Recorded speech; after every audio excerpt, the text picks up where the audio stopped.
Hola a todos, soy Pierina Mora y aquí les dejo el material de sociedades constituidas en el extranjero.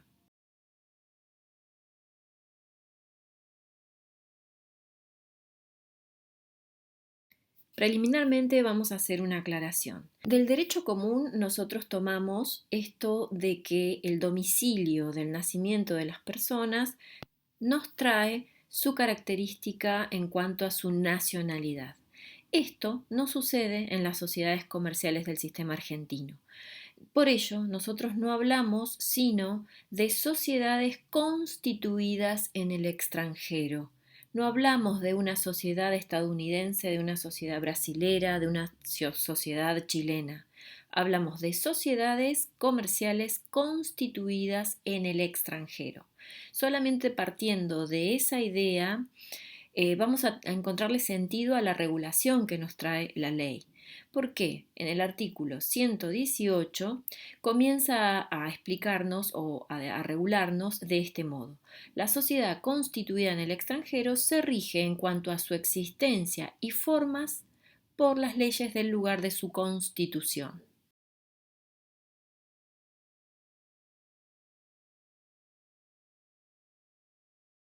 Teniendo en cuenta que nosotros, entonces, para las sociedades constituidas en el extranjero, debemos considerar las leyes por las cuales se constituyó, del lugar en el cual se constituyó, es que el 119 viene a completar o a aclararnos qué sucede cuando esa sociedad constituida en el extranjero, bajo esa ley de ese lugar extranjero, no es una sociedad de las cuales nuestra ley general de sociedades comerciales contemple el tipo. A eso se refiere cuando se titula tipo desconocido y nos dice que en ese caso va a ser el juez de la inscripción que determina las formalidades para cumplirse en cada caso, que más adelante los vamos a ver.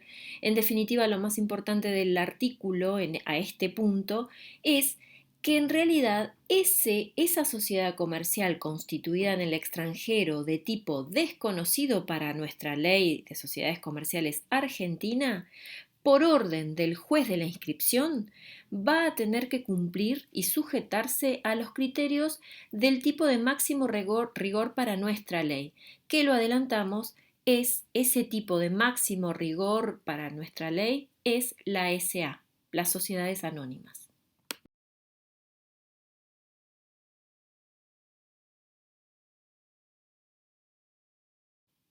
Del 119 ya podemos ver que las sociedades constituidas en el extranjero que quieran tener un giro comercial en la Argentina van a tener que cumplir con determinadas formalidades e imposiciones de nuestra ley.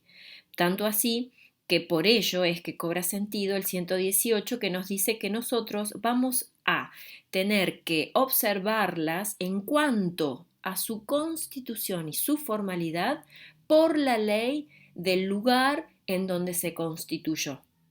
Pero va a haber un momento que es cuando se haga presente en la Argentina y tome contacto con la Argentina y quiera tener giro comercial en la Argentina, donde se va a tener que someter a nuestra ley de sociedades comerciales. Ahora bien, ¿qué sucede con el 118 en el segundo párrafo?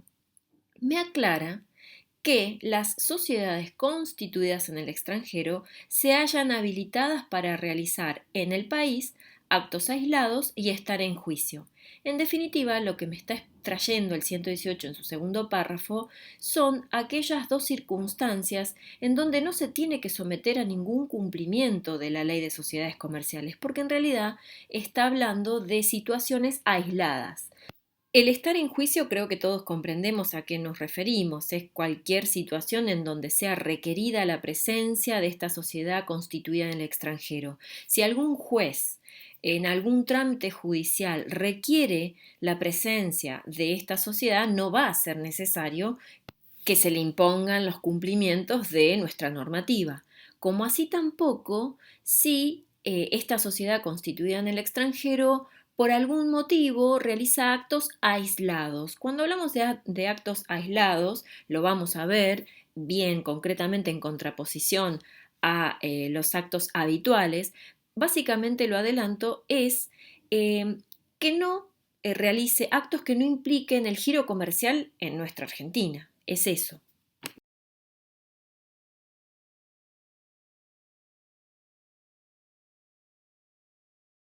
El ejercicio habitual, que es el giro comercial, es justamente lo que se contrapone a los actos aislados. Mientras que para los actos aislados, como lo acabamos de ver, no es necesario ningún cumplimiento de ninguna normativa, sí, por supuesto, siempre nos va a regir el 118 que dice que su forma y su constitución se rige por las leyes del lugar de su constitución. Para actos aislados y estar en juicio no requieren nada más que esa observación y ese cumplimiento. Ahora bien, para ejercer actos habituales en Argentina, sí se requieren cumplir con los 3 requisitos que vamos a ver a continuación. Pero para tanto ejercicio habitual como para establecer sucursal o asiento, o también para cualquier tipo de especie de representación permanente para estas 3 situaciones, entonces es que se le impone el cumplimiento de los 3 requisitos que vamos a ver a continuación.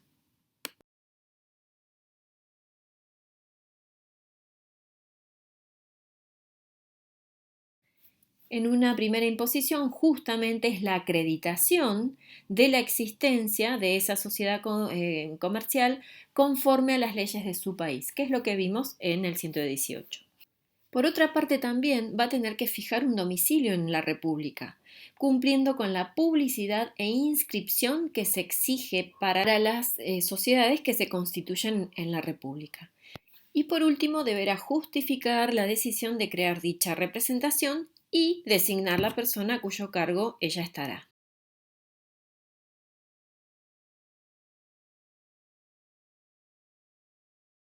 Y aquí un aspecto muy importante, y es que cuando se trate de sucursales, además debe determinar el capital que se le asigne cuando corresponda por las leyes especiales.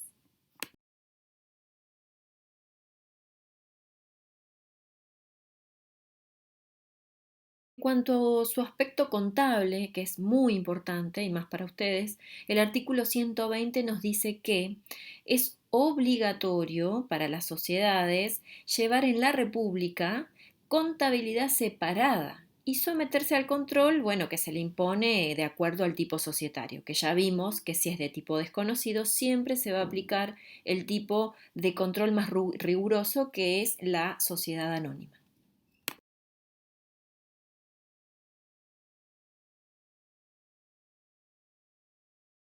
Ahora bien, ¿cuál es la responsabilidad que asume el representante de las sociedades constituidas en el extranjero, que obviamente posean ejercicio habitual en nuestra república? El artículo 121 nos dice que el representante de sociedades constituidas en el extranjero contrae las mismas responsabilidades que para los administradores prevé esta ley. En los supuestos de sociedades de tipos no reglamentados, la de los directores de sociedades anónimas. Y esto tiene un correlato con lo que acabamos de mencionar, que cuando el tipo es desconocido, entonces se aplica el tipo societario argentino de mayor control, que es la sociedad anónima.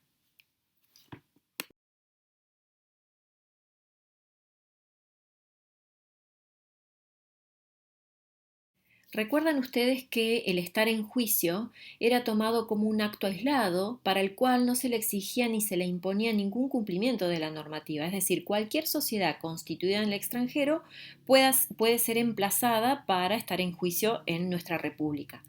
El 122 no va en contra de esto, sino que hace una aclaración, porque el emplazamiento en juicio, o sea, la forma de presenciar, de ser parte en un juicio, podría ser dada en 2 situaciones en relación a las sociedades constituidas en el extranjero. En un primer inciso, el 122 nos dice originándose en un acto aislado, en la persona del apoderado que intervino en el acto o contrato que motive el litigio. Justamente en referencia a esto, lo que hace el inciso A del 122 es aclararnos quién es la persona que le va a poner el cuerpo a asistir al acto en el contexto de un juicio. Si es por un acto aislado, entonces va a ser el apoderado que intervino en el acto o en el contrato por el cual se está llamando a juicio y se está trayendo a juicio en la República a esa sociedad constituida en el extranjero. Y por otra parte, y en un caso totalmente distinto, ¿por qué distinto? Porque no estamos hablando de un acto aislado, sino de una sociedad comercial constituida en el extranjero que ejerce habitualmente su objeto social en nuestra república, por tanto que está sujeto al cumplimiento de nuestra ley. El inciso B me dice, si existiere sucursal, asiento o cualquier otra especie de representación, bueno, en este caso entonces quien le pone el cuerpo, la presencia física en el juicio, va a ser la persona del representante. Ojo, que en ambos casos estamos diciendo y estoy aclarando que le pone el cuerpo, digamos, en representación, pero esto no quita que debamos ser rigurosos en entender que acá estamos hablando de dos figuras que van en representación, por tanto van en nombre de la sociedad constituida en el extranjero.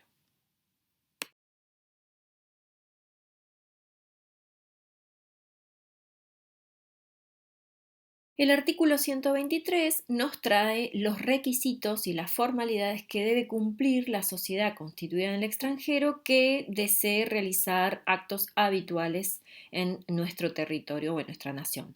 Así, nos dice que deberá previamente a ejercer habitualmente actos, eh, acreditar, por supuesto, ante el juez del registro su constitución, porque dijimos que es de acuerdo a las leyes del lugar de su constitución, y luego inscribir su contrato social, reformas y demás documentación habilitante. También todo lo relativo a los representantes legales. Y esta inscripción la debe realizar tanto en el Registro Público de Comercio como en el Registro Nacional de Sociedades por Acciones. ¿Por qué? Porque estamos hablando que en su gran mayoría, les voy a decir, estas sociedades comerciales constituidas en el extranjero, cuando cumplen con todos estos requisitos, la imposición de nuestro sistema hace que en su gran mayoría, por no decir en todos los casos, tienen el tratamiento de sociedades anónimas, que vimos que es el de más riguroso control.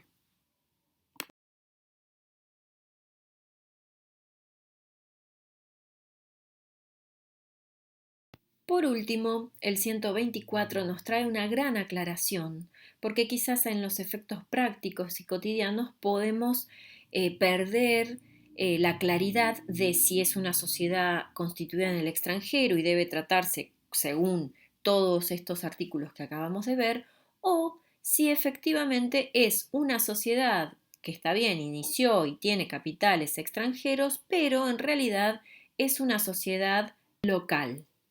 La gran diferencia está en que si no es local, entonces vamos al 118 que nos dice que su constitución y sus formas se rigen de acuerdo a las leyes del lugar de su constitución. En cambio, si es una sociedad comercial local, entonces será alguna de los tipos que vemos en nuestra ley de sociedades comerciales, Ley General de Sociedades Comerciales, y entonces allí tanto sus efectos de cumplimientos de las formas como su constitución y control se va a regir y regular de acuerdo a nuestra ley. Bueno, el 124 nos dice que el kit de la cuestión está en el cumplimiento del principal objeto. Es decir, dice la sociedad constituida en el extranjero que tenga su sede en la República o su principal objeto esté destinado a cumplirse en la misma, será considerada como sociedad local a los efectos del cumplimiento de las formalidades de constitución o de su forma y contralor de su funcionamiento. Es decir, lo que acabo de aclarar.